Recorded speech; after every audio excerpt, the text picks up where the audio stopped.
Mummy, మా class వాళ్ళందరూ టూర్కి వెళుతున్నారు, నేను వెళతాను అంది మేఘన. పద్మజ తన కూతురి వైపు ఆశ్చర్యంగా చూసింది.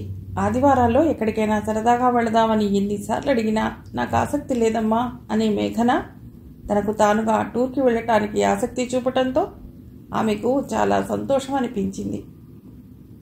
ఎక్కడికి టూర్? బెంగళూరు, మైసూర్, 3 రోజుల టూర్ మమ్మీ. వర్షిణి వస్తోంది కదా. మా క్లాస్లో అందరూ వెళ్తున్నారు, వర్షిణి కూడా వస్తోంది. మంచిది, వర్షిణి నీకు తోడుంటుందంటే ధైర్యంగా పంపుతాను, వెళ్ళిరా. సాయంత్రం మీ బాబాయ్ వస్తాడుగా, ఆయనకు ఓ మాట చెప్పి. మేఘన ఆడపులిలా గర్జించింది. ఎవడా బాబాయ్? నాకు బాబాయిలు ఎవ్వరూ లేరని ఎన్నిసార్లు చెప్పాలి? మా నాన్నకు 2 అన్నలు తప్ప తమ్ముళ్ళు లేరు. నేను టూర్కి వెళ్ళటం గురించి నువ్వు ఎవ్వరి అనుమతి తీసుకోవాల్సిన అవసరం లేదు. తప్పమ్మా, అలా అనకూడదు. ఆయన మన కుటుంబాన్ని కష్ట సమయంలో ఆదుకున్న మంచి మనిషి. మీ నాన్న తర్వాత నాన్నంతటి వాడు. నువ్వు ఆడపిల్లవి. ఇల్లొదిలి 3 రోజులు వేరే ఊరికి ఆయన చెప్పకుండా వెళ్ళటం మంచిది కాదు. ఎవరో మనల్ని ఆదుకోవలసిన కర్మేమీ పట్టలేదమ్మా మనకు. నాన్న చనిపోయే నాటికే నీకు ఉద్యోగం ఉంది. నీ సంపాదనతో మనం బతుకుతున్నాం. ఎవరి దయాదాక్షిణ్యాల మీద బతకటం లేదు. ఒకవేళ నీకు ఉద్యోగం లేకుండా అతడి సంపాదన మీదనే బతకవలసి వస్తే ఈ పాటికి ఎప్పుడో ఇల్లు వదిలి వెళ్ళిపోయి ఉండేదాన్ని. ఈ లోకంలో బతకడానికి డబ్బొక్కటే చాలదమ్మా. ముఖ్యంగా మొగుడు చనిపోయి ఒంటరిగా మిగిలిపోయిన ఆడదానికి మాంసం పీక్కు తినటానికి తోడేళ్లలా మగవాళ్లు కాచుకుని ఉంటారు. వాళ్ల నుండి రక్షణ కావాలంటే ఆడదానికో ఆసరా అవసరం. ఆయన నాకు ఆసరా ఇచ్చారమ్మా. ఈ ఇంటికి మగదిక్కుగా నిలబడ్డారు. ఇక ఆపమ్మా, ఈ విషయంలో మన మధ్య చాలాసార్లు గొడవలు జరిగాయి. మగతోడు లేకుండా ధైర్యంగా బతుకుతున్న ఆడవాళ్లు ఈ సమాజంలో చాలా మంది ఉన్నారు. నువ్వు చేసిన పనిని సమర్థించుకోవటానికి ఆడదానికి మగవాడి ఆసరా అవసరం లాంటి అర్థం లేని మాటలు మాట్లాడకు. అతడు మన కుటుంబాన్ని ఆదుకున్నాడని చెప్పకు. నిన్ను ఆదుకున్నాడని చెప్పు. నీ మానసిక శారీరక అవసరాల్ని తీర్చుకోవటానికి అతడి అవసరం వచ్చిందని చెప్పు. పద్మజకు విపరీతమైన కోపం వచ్చింది. బుద్ధుందా నీకు? అమ్మతో మాట్లాడవలసిన మాటలేనా ఇవి అంది. నాకు బుద్ధి లేదమ్మా, ఎప్పుడో పోయింది, వదిలే. ఇది నీకు నాకు ఎప్పుడూ ఉండే ఘర్షణే. నేను చెప్పేది విను. అతడి పర్మిషన్ తీసుకునే వెళ్ళాలి అంటే మాత్రం నేను వెళ్ళను, నాకొద్దు. మేఘన విసురుగా గదిలోకి వెళ్ళి పెద్దగా శబ్దం వచ్చేలా తలుపేసుకుంది. పద్మజకు ఏడుపు తన్నుకొచ్చింది. తను చేసిన పనికి సమాజం ఎంత దూషించినా తట్టుకుంది. కానీ సొంత కూతురే ద్వేషిస్తుంటే తట్టుకోలేకపోతోంది. పశ్చాత్తాపం తనని లోపలే దహిస్తోంది. ఎందుకలా చేశావని ఎన్ని 100 సార్లు తనలోకి ప్రశ్నని సంధించుకుందో. వయస్సు వేడిని చల్లార్చుకోవటానికి ఓ మగవాడు అవసరం కాబట్టి సురేంద్రకు దగ్గరైందనే చాలా మంది అనుకుంటారు. చివరికి మేఘన కూడా అదే మాట అందిగా. సురేంద్రకు భార్యగా తనేం బావుకుందని? భార్యగానా? సమాజం అలా అనుకోవటం లేదుగా. అతడికి ఉంపుడుగత్తె అనే అంటోంది. వినటానికి ఆ పదం అంత అసహ్యంగా ఉంటే భరిస్తున్న తనకి ఎంత నరకంగా ఉంటుందో. సురేంద్ర గుళ్ళో తనకు తాళి కట్టాకే అతడికి శారీరకంగా దగ్గరయింది. అప్పటి వరకు అతడిని భౌతికంగా దూరంగానే ఉంచింది. అతడు కూడా ఎప్పుడూ తన ఒంటరితనాన్ని ఆసరాగా చేసుకుని దగ్గర కావడానికి ప్రయత్నించలేదు. అతడిలోని ఆ మంచితనమేగా తను అతడికి చేరువయ్యేలా చేసింది. ఈ లోకంలో ఎంతమందికి 2 భార్యలు లేరు? 2వ భార్యని కూడా భార్య అని పిలుస్తున్నారుగా. మరి తనెలా ఉంపుడుగత్తయింది? తను కూడా తాళి కట్టించుకుందిగా. మరి తనెలా ఉంచుకున్న ఆడదయ్యింది? సురేంద్ర మొదటి భార్యని, పిల్లల్ని నేను అన్యాయం చేశానని కదా సమాజం ఆడిపోసుకుంటోంది. ఏం అన్యాయం చేశాను? వాళ్లకు చెందవలసిన డబ్బుల్లో ఏనాడు రూపాయి కూడా ఆశించలేదే. సురేంద్రకు 3 పిల్లలు, 2 ఆడపిల్లలు, 1 మగపిల్లవాడు. 2 ఆడపిల్లల పెళ్లిళ్లప్పుడు తను కూడా సాయం చేసింది. తను ప్రావిడెంట్ ఫండ్ నుండి డబ్బులు డ్రా చేసి అతడికి ఇచ్చింది. ఈ విషయాలేవి సమాజానికి అవసరం లేదు. నోరు పారేసుకోవటానికి అనువైన విషయాన్ని తప్ప అర్థం చేసుకోవటానికి పనికొచ్చే విషయాన్ని పట్టించుకోది పాడులోకం. భర్త యాక్సిడెంట్లో చనిపోయిన సమయంలో తను బర్కత్పురాలోని ప్రభుత్వ పాఠశాలలో బయాలజీ టీచర్గా పనిచేసేది. అదే స్కూల్లో 1 ఏడాది క్రితం లెక్కల టీచర్ రిటైర్ కావడంతో అతడి స్థానంలో సురేంద్ర బదిలీ మీద వచ్చాడు. ఎక్కువగా ఎవరితోనూ మాట్లాడేవాడు కాదు. పిల్లల్ని కోప్పడ్డని, చాలా ఓపిగ్గా లెక్కలు అర్థమయ్యేలా చెప్తాడని, పిల్లలతో ప్రేమగా ఉంటాడని అతడి గురించి వినటం తప్ప తను కూడా అతనితో మాట్లాడే ప్రయత్నం ఎప్పుడూ చేయలేదు. యాక్సిడెంట్ తర్వాత తన భర్తని ఆసుపత్రిలో చేర్పించాక పరామర్శించడానికి స్కూల్ నుండి టీచర్లు చాలామంది వచ్చారు. వాళ్లలో సురేంద్ర కూడా ఉన్నాడు. అందరూ సానుభూతితోనో ధైర్యం చెప్తూనో 4 మాటలు మాట్లాడితే సురేంద్ర ఒక్కడే ఒక్క మాట కూడా మాట్లాడకుండా మౌనంగా కూర్చున్నాడు. కానీ అతడి కళ్లల్లో దుఃఖం కనిపించింది. అతడి చూపులో చల్లటి సాంత్వన కనిపించింది. రాత్రి 10 దాటాక అందరూ వెళ్ళిపోయినా సురేంద్ర ఒక్కడే తనకు తోడుగా కూర్చున్నాడు. రాత్రి 1 గంటకి తన భర్త ప్రాణాల్ని కాపాడుకోలేకపోయామన్న విషయాన్ని డాక్టర్లు తెలియజేశారు. ఆ తర్వాత జరగవలసిన తతంగానంతా సురేంద్ర దగ్గరుండి జరిపించాడు. అప్పటి నుండి అతడు స్కూల్ ఆవరణలో కనిపించినప్పుడల్లా తను పలకరింపుగా నవ్వేది. అతడు 1-2 మాటలు మాట్లాడేవాడు. అవి కూడా ఎలా ఉన్నారు, జరిగిపోయిందాన్ని తలుచుకుని బాధపడుతూ కూర్చోకండి, మీ పాప మేఘన ఎలా ఉంది లాంటి పలకరింపుల దగ్గరే ఆగిపోయేవి. మేఘన పుట్టినరోజు నాడు తన స్కూల్లో ఎవరిని పిలవదలుచుకోలేదు. కానీ ఎదురుపడిన ప్రతిసారి తన కూతురు గురించి పరామర్శించే సురేంద్రని పిలవాలని నిశ్చయించుకుంది. అదిగో అప్పటి నుండే తమ మధ్య చనువు పెరిగింది. స్కూల్లో మాట్లాడుకుంటే పుకార్లు పుట్టిస్తారన్న భయంతో స్కూల్లో ఉన్నంతసేపు అందరితో పాటు గుడ్ మార్నింగ్ చెప్పి తన పనేదో తను చూసుకునేవాడు. కానీ తన యోగక్షేమాలు తెలుసుకోవటానికి తరచూ ఇంటికొచ్చేవాడు. అతని మంచితనం, మృదువుగా మాట్లాడే మాటలు, తనన్నా మేఘన అన్న అతడు చూపించే ఆత్మీయత, తామిద్దరూ సుఖంగా సంతోషంగా ఉండాలని అతడు పడే తాపత్రయం తనని అతడి వైపుకి బలంగా ఆకర్షించసాగాయి. తనది పెద్దలు కుదిర్చిన పెళ్లి. తన భర్త కుమార్ మంచివాడే, కానీ పెళ్లైన 7 ఏళ్లలో ఎప్పుడూ అతడి మీద ప్రేమ భావన కలగలేదు. ఇష్టం ఉండేది అంతే. సురేంద్రని తలుచుకున్నప్పుడల్లా తన గుండెల్లో కెరటాల్లా ఎగిసిపడే ఉద్వేగాల్లాంటివి కుమార్ విషయంలో ఎప్పుడూ జరగలేదు. సురేంద్ర రాక కోసం ఎదురుచూపు, అతడు రాకపోతే విసుగు, చిరాకు, అతడొచ్చాక వసంతమేదో ఇంటికి నడిచొచ్చిన భావన. తనకు అర్థమైంది తను అతన్ని ప్రేమిస్తున్నట్లు. పెళ్ళై భర్తను కోల్పోయిన స్త్రీ ప్రేమలో పడకూడదని ఎక్కడైనా ఉందా? తనకు మాత్రం అది తొలి ప్రేమ. సురేంద్ర తన మెళ్ళో తాళిగట్టక ముందు మేఘన అతన్ని చాలా ఇష్టపడేది. నీకెవరంటే ఎక్కువ ఇష్టం అని అడిగితే మొదట నాన్న, తర్వాత సురేంద్ర అంకుల్ అనేది. సురేంద్ర రాక కోసం తనతో పాటు మేఘన కూడా ఎదురు చూసేది. సురేంద్ర రాకపోతే అంకుల్ రాలేదేమిటమ్మా అని బెంగ పెట్టుకునేది. అలాంటి మేఘన సురేంద్ర తనను పెళ్లి చేసుకున్నాడని తెలిసిన మరుక్షణం నుండి అతడిని అసహ్యించుకోసాగింది. అతనితో మాట్లాడడం మానేసింది. అతడింటికి వస్తే చాలు తన గదిలోకి వెళ్ళి తలుపేసుకుని కూర్చుంటుంది.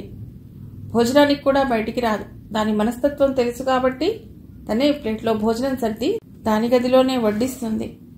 కాలింగ్ బెల్ మోగటంతో పద్మజ ఆలోచనల్లోంచి బయటపడింది. తల తిప్పి గోడకున్న గడియారం వైపు చూసింది. సమయం 8 దాటి 20 నిమిషాలు కావస్తోంది. తలుపు తీయగానే సురేంద్ర లోపలికి వచ్చాడు. రావటంతోనే ఆమె ముఖం వైపు పరిశీలనగా చూస్తూ, ఏమైంది, ఎందుకలా ఉన్నావు, ఆరోగ్యం బాగోలేదా అని అడిగాడు.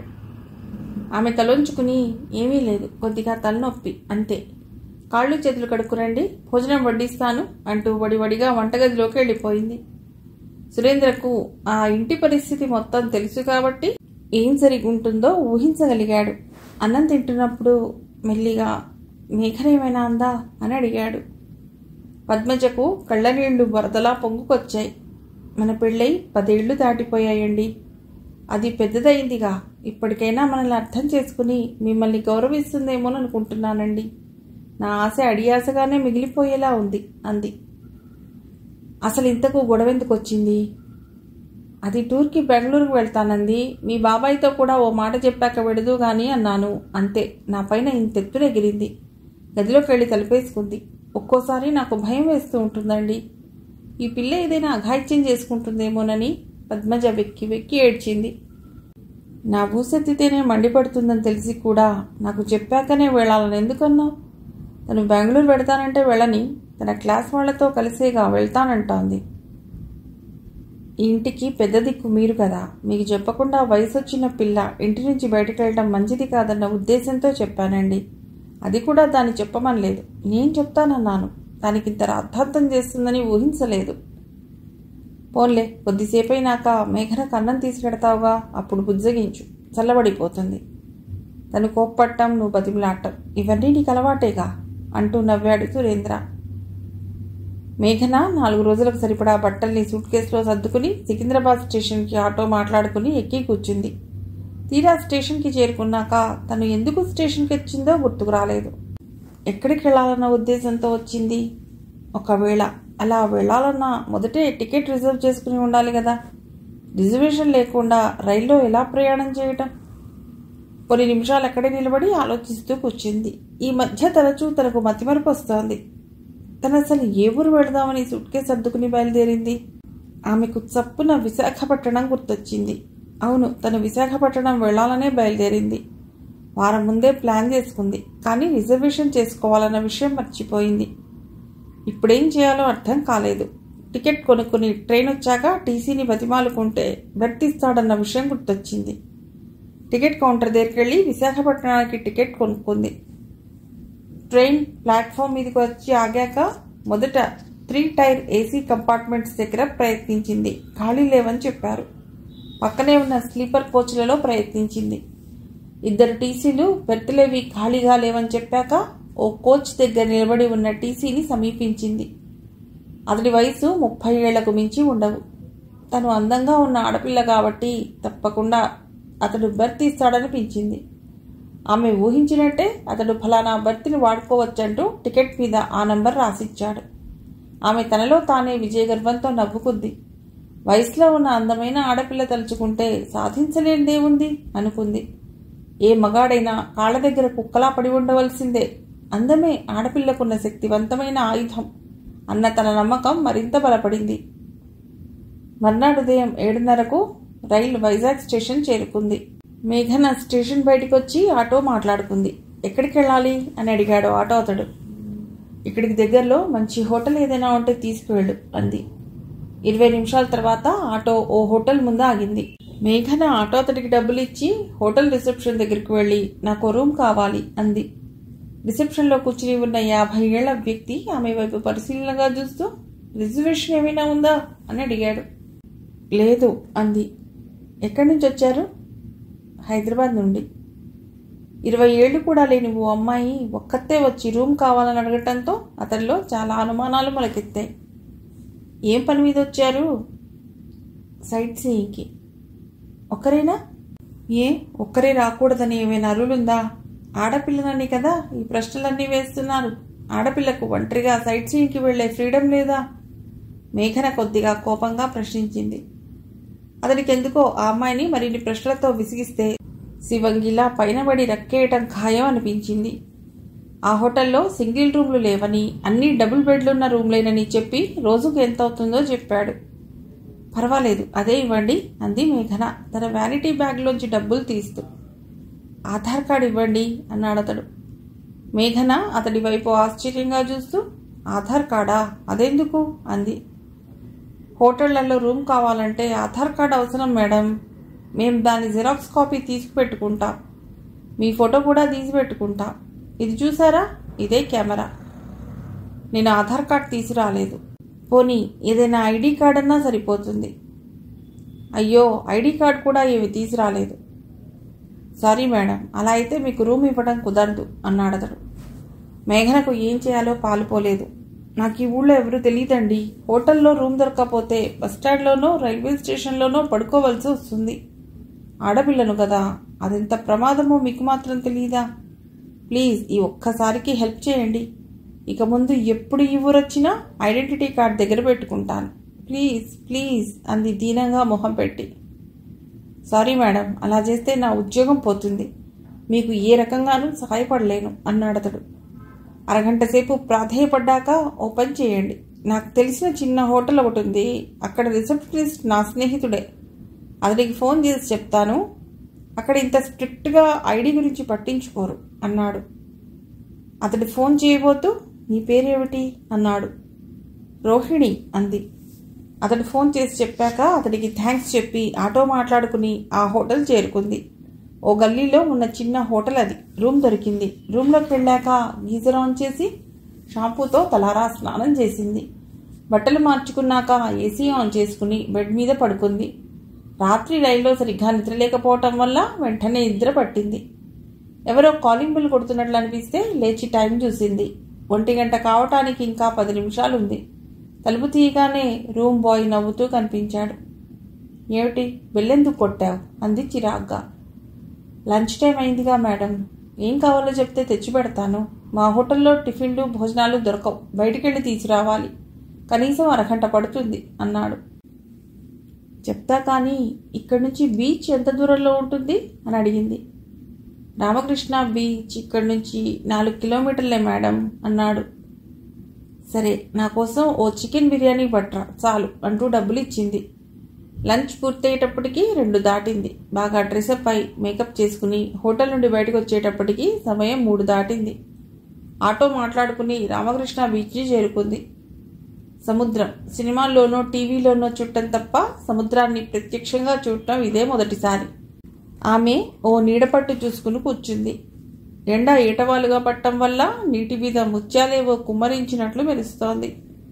అలలు సముద్రం మీద ధిక్కారం ప్రకటిస్తూ స్వతంత్ర ప్రతిపత్తిని కాంక్షించి ఆకాశంలోకి ఎగిరే ప్రయత్నంలో ఉవ్వెత్తున లేస్తున్నాయి. రెక్కలు రాని పిల్లలు ఎగరటానికి చేసే ప్రయత్నాన్ని చూసి ముద్దుగా మందలించే తల్లి కోడిలా సముద్రం ఆ అలల్ని దగ్గరకు లాక్కుని తన రెక్కల్లో పొదుముకుంటోంది. ప్రతి అల కొత్తగా, అది విరిగిపడే చప్పుడు వింతగా కళ్ళు విప్పార్చి సముద్రం అనే అద్భుతాన్ని చూస్తూ చాలా సేపు గడిపింది. హలో, నేను ఇక్కడ కూర్చోవచ్చా అని వినిపిస్తే తలెత్తి చూసింది. మెరిసే కళ్ళతో తన అనుమతి కోసం ఎదురు చూస్తున్న యువకుడు. 22 ఏళ్లకు మించి వయస్సు ఉండదు. నూనె రాయని జుట్టు సముద్రపు గాలికి తమాషాగా ఎగురుతోంది. చూడటానికి బాగానే ఉన్నాడు, కానీ ఎత్తు లేరు. మహా అయితే 5'4" ఉంటాడేమో. తన ఎత్తు 5'3". తన కల్లరా కుమారుడు 6 అడుగుల ఎత్తైనా ఉండద్దా? కనీసం 5'10". మొహం చిట్లిస్తూ, కూర్చోండి, ఈ బీచ్ మా బాబుదేం కాదు, ఎవరైనా ఎక్కడైనా కూర్చోవచ్చు అంది. నిజమే అనుకోండి, మీరు ఒంటరిగా ఉన్నారు కదా, మీకు దగ్గరగా కూర్చుంటే మీరేమైనా తప్పుగా అనుకుంటారేమోనని. అస్సలు అనుకోను. అయినా అందులో అనుకోవడానికి ఏముంది? కూర్చుంటాననేగా అన్నారు, కౌగిలించుకుంటాననలేదుగా. అపరిచితుడితో ఓ అమ్మాయి అలా మాట్లాడగలదని ఊహించనేతడు మొదట కంగుదిన్నాడు. వెంటనే సంభాళించుకుని ఆమెకు కొద్దిగా ఎడంగా కూర్చుంటూ, మీరు చాలా డాషింగ్గా ఉన్నారండి, ఐ లైక్ ఇట్ అన్నాడు.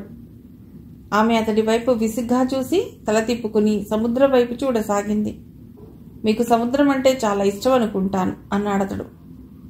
మీరు నా పర్మిషన్ అడిగింది ఇక్కడ కూర్చోటానికి, నాతో మాట్లాడటానికి కాదు అంది కోపంగా. అతడు కొద్దిసేపు మాటల కోసం తడుముకున్నాడు. ధైర్యాన్ని కూడగట్టుకుని, మీరు చాలా అందంగా ఉన్నారు, మీకు అభ్యంతరం లేకపోతే మీతో స్నేహం చేయాలనుంది అన్నాడు. స్నేహం చేయాలనా లేక ప్రేమించాలనా? ఇందాక మీరన్నారుగా నేను డాషింగ్ అని. నేను డేరింగ్ కూడా. నా ఫ్రెండ్ కావటానికి అవసరమైన లక్షణాల్లో ఒకటి కూడా మీలో లేదు. ఇక లవర్ అంటారా? నాకు ఆల్రెడీ ఒక లవర్ ఉన్నాడు. 6 feet 2 inches ఎత్తుంటాడు, 6 pack body. Marco Polo అనే పబ్ పేరు విన్నారా ఎప్పుడైనా? అందులో బౌన్సర్గా పనిచేస్తున్నాడు.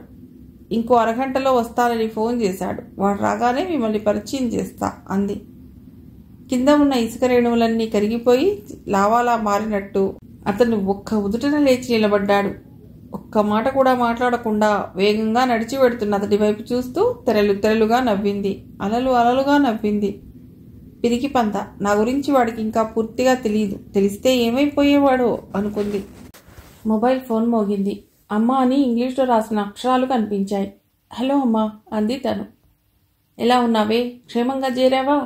ఉదయం నుండి ఎన్నిసార్లు ఫోన్ చేశానో తెలుసా? రింగ్ అవుతోంది, కానీ నువ్వు మాట్లాడకపోతే ఎంత కంగారు పడ్డానో తెలుసా అంది పద్మజ. ట్రైన్లో సరిగ్గా నిద్ర పట్టలేదమ్మా, అందుకే రాగానే నిద్ర పట్టేసింది. నేను బాగానే ఉన్నాలే, నువ్వేమీ కంగారు పడకు అంది.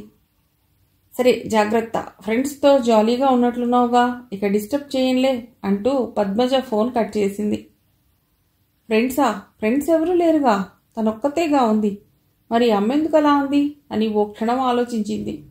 మరుక్షణమే ఆ విషయాన్ని మర్చిపోయి కడలి అందాల్ని కళ్లతో తాగుతూ కూర్చుంది. ఇందాక తోకముడిచి పారిపోయిన పిరిగ్గొడ్డుతో అన్న అబద్ధం నిజమైతే ఎంత బాగుంటుందో కదా అనుకుంది. 6 అడుగుల అందగాడు తన పక్కన కూర్చుని తీయటి కబుర్లు చెప్తుంటే కళ్లతో సముద్రాన్ని, చెవులతో అతడి స్వీట్ నథింగ్స్ని, హృదయంతో అతడి ప్రేమామృతాన్ని ఆస్వాదిస్తూ. వెన్నెట్లో ఇద్దరూ తడుస్తూ కూర్చుంటే ఇంకా సెక్సీగా ఉంటుంది కదా. తన పేరు రోహిణి. రోహిణి కార్తెలో కాసే ఫళఫళ ఎండలాంటి తనకు బుల్లెట్లా దూసుకెళ్లే చురుకైన కుర్రవాడు ప్రియుడైతే ఎంత బాగుంటుందో. ఎంత తీయని కల ఎప్పటికైనా నిజమవుతుందా? మెల్లిగా చీకట్లు కమ్ముకోసాగాయి. చీకట్లో సముద్రం కొత్త అందాల్ని సంతరించుకుంది. నల్లచీర కట్టుకున్న మోహనాంగి జడనిండా మల్లెపూలు తురుముకుని ప్రియుడి కౌగిలి కోసం పరిగెత్తుకొస్తున్నట్లు దూరంగా మంచుగుట్టలేవో మొలిచి ప్రవహించి అంతలోనే కరిగిపోయినట్టు. సమయం 8 గంటలయింది. ఆమె లేచి ఆటో కోసం రోడ్డు వైపుకు నడవసాగింది. మొబైల్ ఫోన్ మోగింది. స్క్రీన్ మీద కనిపిస్తున్న పేరు చూసింది. వర్షిణి. ఎవరి వర్షిణి? ఎంత ఆలోచించినా గుర్తుకు రాలేదు. ఫోన్ చెవి దగ్గర పెట్టుకుని హలో అంది. హలో మేఘన, నువ్వు మాతో పాటు బెంగళూరు వచ్చుంటే ఎంత బాగుండేదో తెలుసా? గోల్డెన్ ఛాన్స్ మిస్ అయ్యావు. నేను నిన్ను మిస్ అవుతున్నాను అనుకో. అటు నుంచి సన్నటి నవ్వు వినిపించింది. సారీ, రాంగ్ నంబర్ అని ఫోన్ కట్ చేయబోయింది. జోకా? చాలే మేఘన, అటువైపు నుండి వినిపిస్తున్న మాటల్ని మధ్యలోనే కట్ చేస్తూ నా పేరు రోహిణి, మేఘన కాదు అంది. హలో, నేను వర్షిణిని, నీ క్లాస్మేట్ని. మళ్ళా మిమిక్రీ మొదలెట్టావా? నీ గొంతు కూడా మారింది. చెప్తే మీకు అర్థం కాదా? నాకు మీరెవరో తెలియదు. వర్షిణి పేరుతో నాకెవరూ స్నేహితులు లేరు. కాల్ కట్ చేసింది. మళ్ళా అదే నెంబర్ నుండి వరుసగా 3 సార్లు ఫోన్ వచ్చింది. రోహిణి పట్టించుకోలేదు. ఆటో ఎక్కి మార్కో పోలో పబ్ని చేరుకుంది. లోపలికి అడుగుపెట్టగానే డిమ్ లైట్స్ కాంతిలో టేబుల్స్ మధ్య హడావుడిగా తిరుగుతున్న వెయిటర్లు, వాళ్ళు టేబుల్స్ మీద సర్వ్ చేస్తున్న రకరకాల ఆహార పదార్థాల్ని తింటున్న వాళ్ళు, రంగురంగుల ద్రవ పదార్థాల్ని తాగుతున్న వాళ్ళు కనిపించారు. సిగరెట్ పొగ వ్యాపించి ఉండటంతో మసాలా వాసనల్లో కమురు వాసన కలగలిసిపోయి వెగట్టు వాసనేదో వేస్తోంది. 100 డెసిబెల్స్ శబ్దంతో చెవులు చిల్లులు పడేలా ఊపున్న హిందీ పాటేదో వినిపిస్తోంది. ఆ లైటింగ్కి కళ్ళు అలవాటు పట్టడానికి రోహిణికి కొంత సమయం పట్టింది. అక్కడున్న టేబుళ్లన్నీ నిండిపోయి ఉండటంతో ముందుకు నడిచి కుడివైపుకు తిరిగింది. ఎంట్రన్స్లో ఉన్న హాల్ కన్నా 2 పెద్ద హాల్ కనిపించింది. దాని చివరిలో ఉన్న డాన్స్ ఫ్లోర్ మీద ఓ గుంపు పిచ్చెక్కినట్టు డాన్స్ చేస్తున్నారు. 2 బౌన్సర్లు వాళ్లకు కొద్దిగా ఎడంగా నిలబడి ఉన్నారు. డాన్స్ చేస్తున్న మగ ఆడవాళ్ల కదలికల్ని వాళ్ళు నిశితంగా పరిశీలిస్తున్నారు. ఎవరైనా ఎవరితో అయినా హద్దు మీద ప్రవర్తిస్తే వాళ్లను పక్కకు లాగేయటానికి తయారుగా ఉన్నారు. డాన్స్ ఫ్లోర్కి సమీపంగా ఉన్న ఓ టేబుల్ ఖాళీగా కనిపించడంతో రోహిణి అక్కడ కుర్చీ ఒకటి లాక్కుని డాన్స్ ఫ్లోర్ కనిపించేలా కూర్చుంది. టేబుల్ మీద ఎవరో తినేసి వెళ్లిన ఎంగిల్ ప్లేట్లు, బీర్ మగ్గులు, కింద వెడల్పుగా ఉండి పైన సన్నగా ఉన్న లిక్కర్ గ్లాసులు ఉన్నాయి. రోహిణి కూర్చున్న 2 నిమిషాల లోపలే ఓ కుర్రాడొచ్చి ప్లేట్లు గ్లాసులు తీసేసి టేబుల్ని శుభ్రం చేసి వెళ్ళాడు. యూనిఫామ్లో ఉన్న ఓ వెయిటర్ వచ్చి ఆమె ఎదురుగా మెనూ పెట్టి 2 గ్లాసుల్లో మంచినీళ్ళు నింపుతూ, ఇవి మినరల్ వాటరే మ్యామ్, మా పబ్లో మినరల్ వాటరే సర్వ్ చేస్తాం అన్నాడు నవ్వుతూ. 2 మినిట్స్లో వస్తాను అంటూ హడావిడిగా వెళ్ళిపోయాడు. రోహిణి మెనూ విప్పదీసి చూడసాగింది. మొదటి 2 పేజీల్లో రకరకాల లిక్కర్ పేర్లు, వాటి ధరలు రాసి ఉన్నాయి. ఆ తర్వాత పేజీల్లో నాన్ వెజ్, వెజ్ ఆహార పదార్థాల గురించి సమాచారం, ఐస్ క్రీంలు, సాఫ్ట్ డ్రింక్ల ధరలు రాసి ఉన్నాయి. ఓడ్కా తాగాలనుకుని దాని కింద రాసి ఉన్న పేర్లను చదివింది. 2 నిమిషాలు కాకముందే వెయిటర్ నవ్వుతూ ప్రత్యక్షమై ఆర్డర్ ప్లీజ్ అన్నాడు. స్మరణ ఆఫ్ వోడ్కా ఓ పెగ్ అంది. ఆ అమ్మాయి మొదటిసారి పబ్కి వచ్చి ఉంటుందని అనుభవంలో రాటు తెలియని వెయిటర్కి అర్థమైంది. మొదట ఓ లార్జ్ పెగ్, స్ప్రైట్ ఓ బాటిల్ సర్వ్ చేస్తాను మేడం. సోడా కన్నా స్ప్రైట్ కలిపి తాగితే బాగుంటుంది. మంచికి ఏం చెప్పమంటారు? మీ చాయిస్ చికెనా, మటనా లేక సీ ఫుడ్డా అన్నాడు. చికెన్ 65 చెప్తాను మేడం, బాగుంటుంది. మెయిన్ కోర్స్ ఆర్డర్ తర్వాత తీసుకుంటాను అంటూ వేగంగా వెళ్ళిపోయాడు. రోహిణి డాన్స్ ఫ్లోర్ మీద దృష్టి నిలిపింది. డాన్స్ చేస్తున్న వాళ్ళు 3 గ్రూపులుగా ఉన్నారు. ఒక గ్రూప్లో అందరూ మగవాళ్లే, మరో గ్రూప్లో ఆడ మగ కలిసి చేస్తున్న వాళ్ళు, మూడో గ్రూప్లో అందరూ ఆడవాళ్లే. ఓ పాట పూర్తయి కొత్త పాట మొదలైంది. అరే జుమ్మే కీ రాత్ హై, చుమ్మే కీ బాత్ హై, కోయి బచాయే తుఝే. బాగా ఊపున్న పాట. డాన్స్ ఫ్లోర్ మీదున్న జనాలు పిచ్చి పిచ్చిగా గెంతులేస్తున్నారు. బీట్కి అనుగుణంగా సినిమాలో సల్మాన్ ఖాన్లా, జాక్విలిన్ ఫెర్నాండెస్లా ఎవరూ డాన్స్ చేయటం లేదు. చాలామంది తాగి ఉన్నట్లున్నారు. వాళ్ల కదలికల్లో తూగు తెలుస్తోంది. డాన్స్ చేస్తున్న మగవాళ్ల గుంపులో ఒకతను ఆమె దృష్టిని ఆకర్షించాడు. దాదాపు 6 అడుగుల ఎత్తు, కండలు తిరిగిన శరీరం, దప్పపండు లాంటి శరీర ఛాయ, మిల్క్ బాయ్లా అందమైన మొహం. అచ్చం సల్మాన్ ఖాన్ లాగానే డాన్స్ చేస్తున్నాడు. వెయిటర్ తను ఆర్డర్ చేసిన వాటిని టేబుల్ మీద సర్ది వెళ్ళిపోయాడు. వోడ్కాలో స్ప్రైట్ కలిపి మెల్లగా చప్పరిస్తూ మధ్య మధ్యలో చికెన్ 65 తింటూ అతడినే చూస్తూ కూర్చుంది. ఎంత అందంగా ఉన్నాడో, ఎంత బలంగా ఉన్నాడో, ఎంత చురుగ్గా డాన్స్ చేస్తున్నాడో. అటువంటి బాయ్ ఫ్రెండ్ దొరకడం కన్నా అదృష్టమే ఉంటుంది అనుకుంది. పాట మారింది. చిక్కిని చెమేలి. డాన్స్ ఫ్లోర్ వెనుక గోడ మీద బిగించి ఉన్న DVD టీవీలో కత్రీనా కైఫ్ శరీరంలో విద్యుత్ ఏదో ప్రవహిస్తున్నట్టు నడుంని, కటిభాగాన్ని, భుజాల్ని ఊపేస్తూ డాన్స్ చేస్తోంది. రోహిణి తన కంటికి నచ్చిన యువకుడి వైపు చూసింది. అతడి డాన్స్ మూమెంట్స్ చూస్తుంటే అతనికి డాన్స్ మీద మంచి పట్టు ఉండి ఉంటుందనిపించింది. గ్లాస్లోని సగం వోడ్కా తాగేసరికి రోహిణికి మత్తుగా అనిపించసాగింది. ఆ మత్తు గమ్మత్తుగా ఉంది. గాల్లో తేలుతున్నట్లు, శరీరం దూది పింజలా మారినట్టు. వోడ్కా పూర్తిగా తాగేశాక ఆమెకు మరో లోకంలో ఉన్న అనుభూతి కలగసాగింది. బాగా ఊపున్న పాట. జనాలు పూనకం వచ్చినట్లు ఊగిపోతూ డాన్సులు చేస్తున్నారు. ఫ్లోర్ పైకి వెళ్ళి డాన్స్ చేయాలనిపిస్తోంది. కానీ తోడు లేకుండా డాన్స్ చేస్తే ఏం మజా ఉంటుంది అనిపించింది. పాట పూర్తయింది. డాన్స్ చేసి అలసిపోయిన వాళ్ళు మరో పాట మొదలయ్యే లోపల ఆయాసం తీర్చుకుంటున్నారు. నాతో కలిసి డాన్స్ చేస్తారా ప్లీజ్ అని వినిపించడంతో మెయిన్ కోర్స్ ఆర్డర్ చేద్దామని మెనూలోకి చూస్తున్న రోహిణి తల ఎత్తి చూసింది. అతడు తన మనసుకి నచ్చిన ఆజానుబాహువు, అరవింద దళాయతాక్షుడు. అభ్యర్థనగా కొద్దిగా వంగి నవ్వుతూ, కళా నిజమా? సంభ్రమంతో సమాధానం ఇవ్వకుండా అతడి వైపు చూసింది. అతడు కుర్చీ లాక్కుని ఆమె ఎదురుగా కూర్చున్నాడు. నా పేరు మోహిత్. ఇంజనీరింగ్ పూర్తయింది. MBA చేస్తున్నాను. మా నాన్న బిజినెస్ మ్యాన్. కలిసి డాన్స్ చేయడానికి నా గురించి ఈ సమాచారం చాలనుకుంటాను అన్నాడు. మోహిత్ ఎంత అందమైన పేరో, రూపానికి తగ్గ పేరు మనసులో అనుకుంది. అతడి వైపు కోపంగా చూస్తూ, మీరు పిలవగానే డాన్స్ చేయడానికి వస్తానని ఎలా అనుకున్నారు అంది. మిమ్మల్ని చాలాసేపటి నుంచి గమనిస్తున్నాను. ఒంటరిగా కూర్చుని డ్రింక్ని ఎంజాయ్ చేస్తున్న మిమ్మల్ని చూస్తే చాలా daring and dashing and fun loving అమ్మాయి అనిపించింది. నా అంచనా తప్పైతే చెప్పండి, మిమ్మల్ని ఇబ్బంది పెట్టను, వెళ్ళిపోతాను. మనుషుల్ని అంచనా వేయటంలో మీకు చాలా అనుభవం ఉన్నట్లుందే. నా గురించి సరిగ్గానే ఊహించారు. అతడు సమ్మోహనంగా నవ్వాడు. నేను మీలాగానే, సేమ్ టు సేమ్. అందుకేనేమో మీ వైపు అంత బలంగా ఆకర్షింపబడ్డాను. అంత అందమైన యువకుడిని తను ఆకర్షించగలిగినందుకు ఆమెకు గర్వంగా అనిపించింది. డాన్స్ చేయాలంటే ఒక్క పెగ్గుతో థ్రిల్ ఉండదు. మీరు ఒక్క పెగ్గే తాగారని నాకు తెలుసు. ఉండండి, వెయిటర్ని పిలుస్తాను అంటూ ఆమె అనుమతి కోసం ఎదురు చూడకుండా వెయిటర్ని పిలిచాడు. 2 లార్జ్ పెగ్స్, నాకు సోడా, మేడం కోసం స్ప్రైట్, దాంతోపాటు జింజర్ ప్రాన్స్ పట్రా. బిల్ నా దాంట్లోనే కలుపు అన్నాడు. ఆమె వైపు తిరిగి, ఇక్కడ ప్రాన్స్ చాలా స్పెషల్, రుచి చూస్తే వదలరు, మరో ప్లేట్ కావాలంటారు అన్నాడు నవ్వుతూ. రోహిణికి అతడు తన అనుమతి లేకుండానే నిర్ణయాలు తీసుకోవటం నచ్చింది. తను డాన్స్ చేస్తాననలేదు. అతను దాన్ని గ్రాంటెడ్గా తీసుకున్నాడు.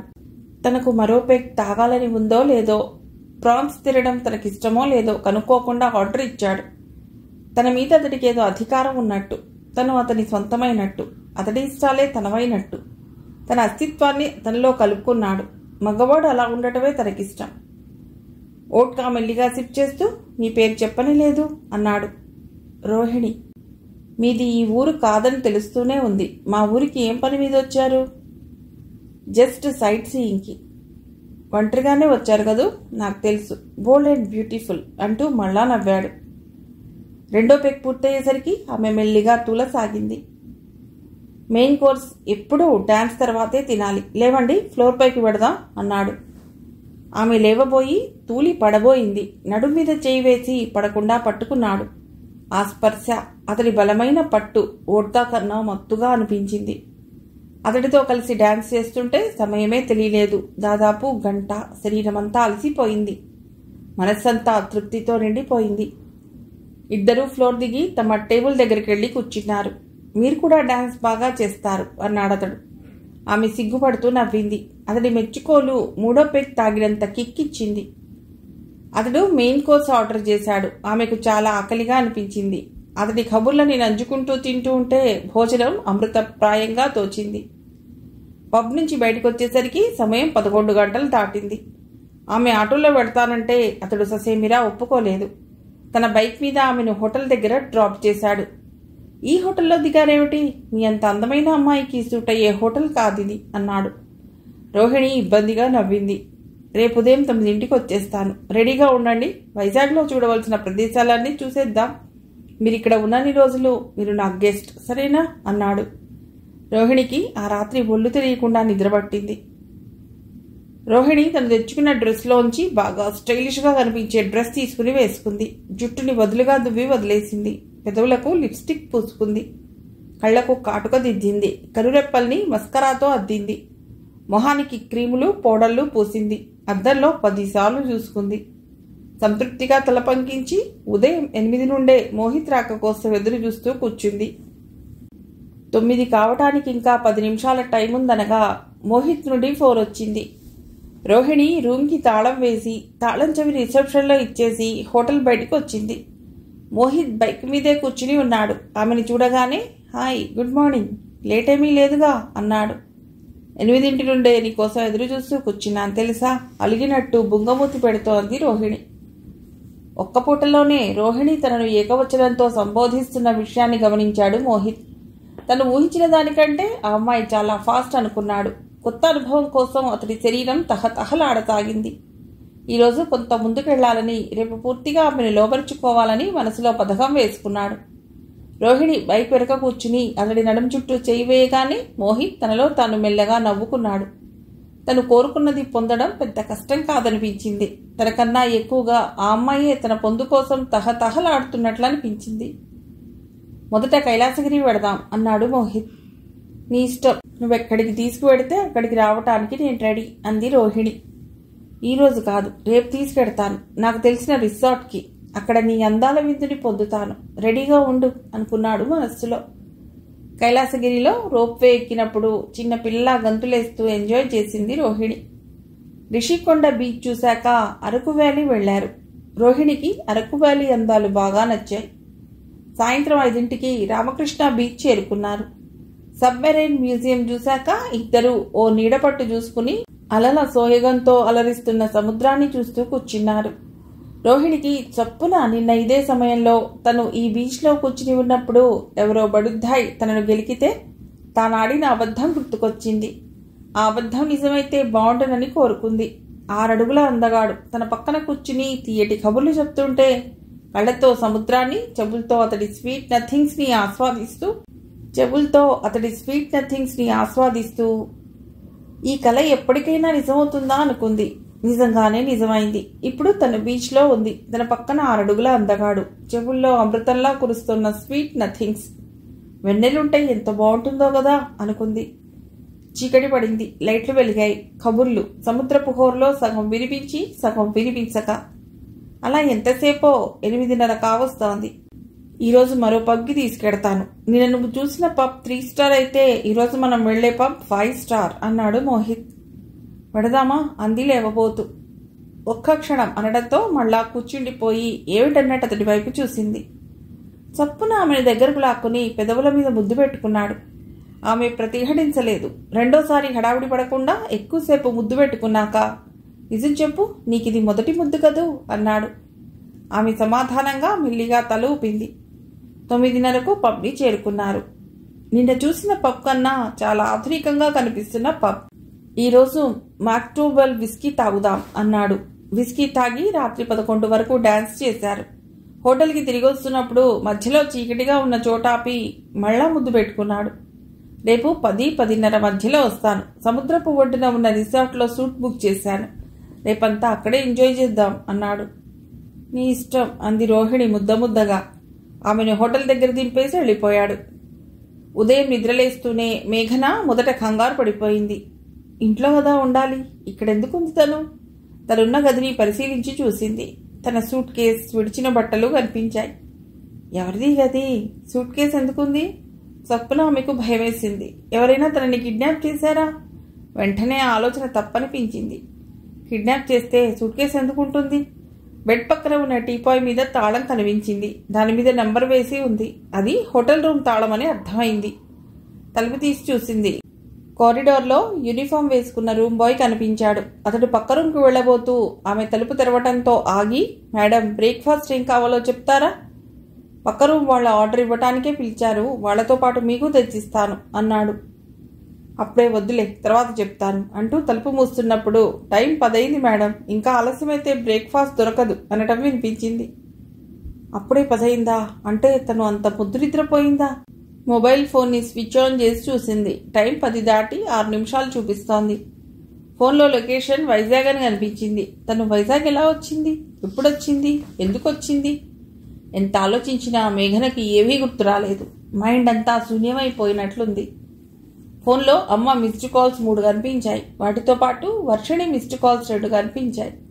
అమ్మతో మాట్లాడే ముందు వర్షిణికి ఫోన్ చేయాలనుకుంది. తన క్లాస్మేట్స్ అందరూ ఆదివారం రోజు బెంగళూరు వెళ్లాలని ప్లాన్ చేసుకోవటం గుర్తుంది. తను రానని చెప్పడం కూడా గుర్తుంది. 3 రోజుల టూర్ ప్రోగ్రాం కదా. మొబైల్లో ఈరోజు బుధవారం చూపిస్తోంది. వర్షిణి ప్రస్తుతం అక్కడే ఉండే అవకాశం ఉంది. వర్షిణికి ఫోన్ చేసి హలో అనడం ఆలస్యం. వర్షిణి కంగారుగా మాట్లాడసాగింది. ఏమైపోయావే? 2 రోజుల నుంచి నీకెన్నిసార్లు ఫోన్ చేశానో తెలుసా? ప్రతిసారి రాంగ్ నంబర్ తగులుతోంది. ఎవరో రోహిణిట. థ్యాంక్ గాడ్ నువ్వే ఫోన్ చేశావు. లేకపోతే మళ్ళీ ఆ రోహిణికే వెళ్లేది. మరీ అహంకారిలా ఉంది. 3 సార్లు ఫోన్ చేసినందుకే తిట్టడం మొదలెట్టింది. మళ్ళా చేసి డిస్టర్బ్ చేస్తే న్యూసెన్స్ కేసు పెడతారని బెదిరించింది. నీ ఫోన్లో ఏమైనా టెక్నికల్ ప్రాబ్లం ఉందేమో చూపించుకోవే. విరామం లేకుండా మాట్లాడుతున్న వర్షిణి వాక్ ప్రవాహానికి అడ్డొస్తూ మొదట నువ్వెక్కడున్నావో చెప్పు అంది. ఇంకెక్కడుంటానే, బెంగళూరులో. నేనంతా మైసూరు చూసుకుని ఉదయమే తిరిగి వచ్చాం. హైదరాబాద్కి ఎప్పుడొస్తున్నారు? ఈరోజు రాత్రి బయలుదేరి రేపు ఉదయానికల్లా చేరిపోతాం. సరే, నేను చెప్పేది జాగ్రత్తగా విను. అమ్మ అడిగితే నేను కూడా మీతో పాటు బెంగళూరు వచ్చానని చెప్పు. రేపు ఉదయానికల్లా నేను కూడా హైదరాబాద్ చేరుకుంటాను. కొద్ది క్షణాల వరకు వర్షిణి నోటి నుండి మాట పెగల్లేదు. మేఘన ఏమంటుందో అర్థం కావటానికి ఆమెకు కొంత సమయం పట్టింది. అంటే నువ్వు హైదరాబాద్లో లేవా? ఎక్కడున్నావే? ఆంటీకి చెప్పి రాలేదా అని అడిగింది. అవన్నీ నేను వచ్చాక చెప్తాలేవే అంటూ మరో మాటకు తావివ్వకుండా కాల్ కట్ చేసింది. అమ్మకు ఫోన్ చేయబోతున్నప్పుడు ఎవరో మోహిత్ అనే వ్యక్తి నుండి ఫోన్ వచ్చింది. ఎవరి మోహిత్ అని ఆలోచించింది. ఏమీ గుర్తు రాలేదు. ఎవరో తనకు తెలియని వ్యక్తి. బహుశా రాంగ్ కాల్ అయి ఉంటుంది అనుకుంది. కానీ వెంటనే ఓ అనుమానం వచ్చింది. అపరిచితుడైతే అతడి పేరు, ఫోన్ నంబర్ తన మొబైల్లో ఎందుకు సేవ్ అయి ఉన్నాయి? ఎవరు సేవ్ చేసుంటారు? ఆలోచిస్తూనే అమ్మకు ఫోన్ చేసింది. అమ్మా, ఈరోజు రాత్రికి బయలుదేరి రేపు ఉదయం హైదరాబాద్ వచ్చేస్తున్నాం అంది. అమ్మ ట్రిప్ ఎలా జరిగిందే అంటూ ఇంకేదో అడగబోతుంటే బిజీగా ఉన్నానమ్మా, రేపు వచ్చేస్తున్నాగా, అప్పుడు చెప్తా ఏమేం చూశాను, ట్రిప్ ఎలా జరిగిందో అంటూ ఫోన్ కట్ చేసింది. మోహిత్ అనే వ్యక్తి నుండి మళ్ళా ఫోన్ వస్తోంది. పట్టించుకోకుండా రిసెప్షన్కి ఫోన్ చేసి చెక్అవుట్ టైం గురించి అడిగింది. 12ంటికి మేడం, 1 గంట గ్రేస్ పీరియడ్ ఇస్తాం. అది దాటితే ఓ రోజు అద్దె కట్టవలసి వస్తుంది అన్నాడు రిసెప్షన్లో ఉన్నతడు. ఫోన్లో హైదరాబాద్ వెళ్లే రైళ్ల సమాచారం కోసం వెతికింది. సాయంత్రం 5:20కి గోదావరి ఎక్స్ప్రెస్ ఉంది. ఇక్కడే ఎలాగోలా 2 వరకు గడిపేసి మిగతా సమయం స్టేషన్లో కూర్చుంటే చాలు, 1 రోజు అద్దె మిగులుతుంది కదా అనుకుంది. మోహిత్ నుంచి మళ్ళా ఫోన్. వాడిని చెడామడా తిడదామని ఫోన్ ఎత్తి హలో అంది. వెంటనే అటు నుంచి రోహిణి, ఎన్నిసార్లు ఫోన్ చేసినా ఎత్తకపోతే కంగారు పడ్డాను తెలుసా, ఇంకో 10 నిమిషాల్లో అక్కడుంటాను, బయటికి వచ్చేయి అని వినిపించింది. రోహిణియా? సారీ, రాంగ్ నంబర్, నా పేరు రోహిణి కాదు అంటూ ఫోన్ కట్ చేయబోయింది. హలో రోహిణి, ఒక్క క్షణం, నేను మోహిత్ని. మనం ఈరోజు రిసార్ట్కి వెళ్ళాలని ప్లాన్ చేసుకున్నాం కదా. మోహితా? నాకేం మోహిత్ తెలీదు. ఇది రోహిణి నంబర్ కాదంటున్నాను కదా. నెంబర్ చెప్పి ఇదే నెంబర్ కదా నీది, ఇది రోహిణి నెంబరే, కాదంటావేమిటి అన్నాడు విసుగ్గా. అతనికి ఎందుకో రోహిణి కావాలనే నాటకాలు ఆడుతున్నట్లు అనిపించింది. మేఘనకు వర్షిణి తనకు ఫోన్ చేసినప్పుడు ఆ కాల్ ఎవరో రోహిణి అనే అమ్మాయికి వెళ్లిన విషయం చెప్పినట్లు గుర్తొచ్చింది. హలో, నంబర్ కరెక్టే.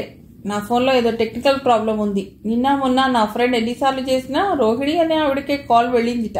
ఇప్పుడు ఫోన్ బాగుపడినట్లుంది, నాకు చేస్తే నాకే వస్తుంది. అలా మాట్లాడతావేంటి రోహిణి? నువ్వంటే నాకెంత ఇష్టమో తెలుసా.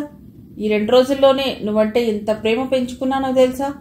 రిసార్ట్లో తాను ఊహించుకున్న అనుభవం తప్పిపోయేలా ఉందన్న భయంతో గేలానికి మరింత బదును పెట్టే డైలాగుల్ని వదిలాడు.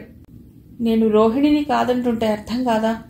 ప్రేమ పేరు చెప్తే కరిగిపోతాననుకుంటున్నావేమో. నీకు తెలియదనుకుంటా. ఈ ప్రేమలు దోమలు నాకు అస్సలు నచ్చవని. ఇక ఫోన్ చేయకు అంది కటువుగా. ఆ తర్వాత కూడా 4-5 సార్లు అతని నుండి ఫోన్ వచ్చింది. మేఘన ఆ నెంబర్ని బ్లాక్ చేసింది. 10 నిమిషాలు జరగకముందే రిసెప్షన్ నుంచి ఫోన్ వచ్చింది. మీకోసం మోహిత్ అనే అతడు రిసెప్షన్ దగ్గర వెయిట్ చేస్తున్నాడు మేడం, మీ ఫ్రెండ్ అని చెప్తున్నాడు. మేఘనకి చాలా భయం వేసింది. ఆ మోహిత్ ఎవరో రౌడీ వెధవలా ఉన్నాడు. తనని వెతుక్కుంటూ హోటల్కే వచ్చేశాడు. ఇతన్ని ఏదో విధంగా వదిలించుకోకపోతే ప్రమాదం అనిపించింది. అతడెవరో నాకు తెలియదండి, వెంటపడుతున్నాడు, ఫోన్ చేసి విసిగిస్తున్నాడు. ఇప్పుడే పోలీసులకు ఫోన్ చేస్తున్నానని చెప్పండి. అతడు వెళ్ళిపోతే సరే, లేకపోతే నిజంగానే చేస్తాను అంది. రిసెప్షనిస్ట్ చెప్పిన మాటలు విని మోహిత్ ఆశ్చర్యానికి లోనైనాడు. తన అనుభవంలో ఇలా ఎన్నడూ జరగలేదు. రోహిణి చాలా ఫాస్ట్ అనుకున్నాడు. కానీ ఎక్కడ స్లో కావాలో తెలిసిన అమ్మాయిలా ఉంది. రిసార్ట్కి వెడితే ఏం జరుగుతుందో తెలుసు కాబట్టి జాగ్రత్త పడుతోంది. అయినా దానికి ఇలా అబద్ధాలు ఆడవలసిన పనే ఉంది. తన పేరు రోహిణి కాదని చెప్పవలసిన అగత్యమే ఉంది. తనకు రావడం ఇష్టం లేదని చెప్తే ఎవరూ బలవంత పెట్టరుగా. ఆమె ప్రవర్తన అతడి వింతగా అనిపించింది. ఈ 2 రోజులు ఆ అమ్మాయి మీద చేసిన ఖర్చంతా వృధా. చిక్కినట్టే చిక్కి జారిపోయింది. అసలే తెగింపు గల అమ్మాయి. నిజంగానే పోలీసుల్ని పిలిచినా పిలిచే రకమే అనుకుని మోహిత్ అక్కడి నుంచి వెళ్ళిపోయాడు. అతను వెళ్ళిపోయాడు మేడం అని రిసెప్షనిస్ట్ మళ్ళా ఫోన్ చేసి చెప్పే వరకు మేఘన భయపడుతూనే ఉంది. అప్పటికీ ఆమె భయం తగ్గలేదు. తను రైల్వే స్టేషన్కి వెళ్లే సమయంలో కాపు కాసి తన వెంట పడితే ఏమిటి తన పరిస్థితి? అసలే తనంత పిరికిదో తనకు తెలుసు. ఇందాక పోలీసుల్ని పిలుస్తానని డాంబికాలు పలికింది. కానీ నిజంగానే మోహిత్ వెళ్లకుండా అక్కడే ఉండి ఉంటే తనంత ధైర్యం చేసి ఉండేదా? లేదు. అమ్మో, అలా చేస్తే అలరైపోదు. 10 మంది ఏమనుకుంటారు? అసలు పోలీసులంటేనే తనకు చిన్నప్పటి నుంచి భయం. రోడ్డు మీద వాళ్ళని చూస్తే చాలు తనకు కాళ్ళు వణుకుతాయి. 1 గంటకు తన రూమ్ ఖాళీ చేస్తున్నట్లు చెప్పి బిల్ రెడీ చేయమంది. లంచ్కి ఆర్డర్ ఇచ్చాను, చేసిపోవచ్చుగా అంది. దాందే ఉంది మేడం, పర్వాలేదు అన్నాడు రిసెప్షనిస్ట్. ఫోన్ చేశాక 2ంటికి కిందికి దిగి రిసెప్షన్ దగ్గర నిలబడి బిల్ తీసుకుంది. దాని మీద రోహిణి అనే పేరు చూసి ఆశ్చర్యపోయింది. రూమ్ నెంబర్ సరిగ్గానే ఉంది. ఇదేంటి, నా పేరు రోహిణి కాదు మేఘన, తప్పు టైప్ చేసినట్లున్నారు అంటూ బిల్ని అతడికి తిరిగి ఇచ్చేసింది. అతడు కంప్యూటర్ స్క్రీన్ మీద చూస్తూ, తప్పు టైప్ అయ్యే అవకాశమే లేదు మేడం, కంప్యూటర్లో ఫీడ్ అయి ఉన్న పేరు రోహిణినే అన్నాడు. దాంతోపాటు రిజిస్టర్ తెరిచి అందులో రాసి ఉన్న పేరు చూపిస్తూ, చూడండి మీరు రిజిస్టర్లో రాసిన పేరు అదేగా అంటూ రిజిస్టర్ని ఆమె ముందు పెట్టాడు. మేఘన కళ్ళు విప్పార్చి చూసింది. కే రోహిణి అని రాసింది. సంతకం కూడా రోహిణి అనే ఉంది. రిసెప్షనిస్ట్ ఆమె వైపు అనుమానంగా చూస్తూ ఉండటంతో మెత్తగా నవ్వేస్తూ, రోహిణి కూడా నా పేరేలేండి, మా నాన్న ముద్దుగా పిలుచుకునే పేరు, అదే రాసినట్లున్నాను, మర్చిపోయాను అంది. డబ్బులు చెల్లించేసి గుచ్చుకుంటున్న అతడి చూపుల్ని తప్పించుకుంటూ వేగంగా బయటికి నడిచింది. ఆటో మాట్లాడుకుని రైల్వే స్టేషన్ చేరుకుంది. తను రిజిస్టర్లో రోహిణి అని పేరు రాయటానికి మోహిత్ తన వెంటబడటానికి ఏదో సంబంధం ఉందనిపించింది. అసలు రోహిణి ఎవరు? ఎందుకు తన పేరు మేఘన అని రాయకుండా రోహిణి అని రాసింది? తను వైజాగ్ ఎందుకు వచ్చింది? 2 రోజులు ఏం చేసింది? ఎక్కడెక్కడ తిరిగింది? రైల్లో పడుకోవడానికి బెర్త్ దొరికినా నిద్ర పట్టలేదు. రాత్రంతా ఎంత ఆలోచించినా ఈ ప్రశ్నలకు జవాబు దొరకలేదు. మిగిలిన కథ తర్వాతి భాగంలో.